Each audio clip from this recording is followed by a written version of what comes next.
আন্তর্জাতিক রাজনীতিতে ফের চরম উত্তেজনা। মধ্যপ্রাচ্য জুড়ে অস্থির পরিস্থিতি। ইরানকে কেন্দ্র করে ক্রমশ জটিল হচ্ছে আন্তর্জাতিক সমীকরণ। মার্কিন প্রেসিডেন্ট ডোনাল্ড ট্রাম্প দাবি করেছেন, ইরান সরকার আন্দোলনকারীদের হত্যা বন্ধ করেছে।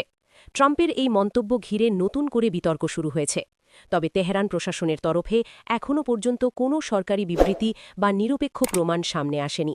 ফলে এই দাবি কতটা সত্য তা নিয়ে প্রশ্ন থেকেই যাচ্ছে।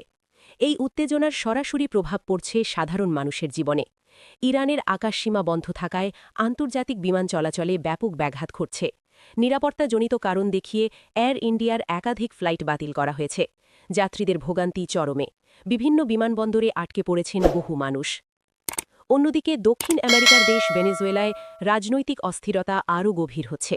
দীর্ঘদিন ধরে চলা সরকার বিরোধী আন্দোলনের মধ্যেই দেশটির প্রশাসন কয়েকজন বন্দীকে মুক্তি দেওয়ার ঘোষণা করেছে।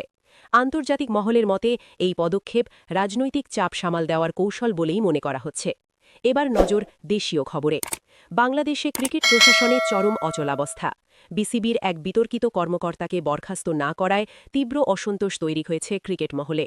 খেলোয়াড় থেকে শুরু করে সংগঠকদের একাংশ ক্ষোভ প্রকাশ করেছেন।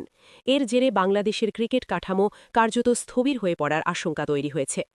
ভারতের দিকে তাকালে কেরালার কাসরাগোড়ি টোল প্লাজায় ভাঙচুরের ঘটনায় কড়া প্রশাসনিক পদক্ষেপ নেওয়া হয়েছে।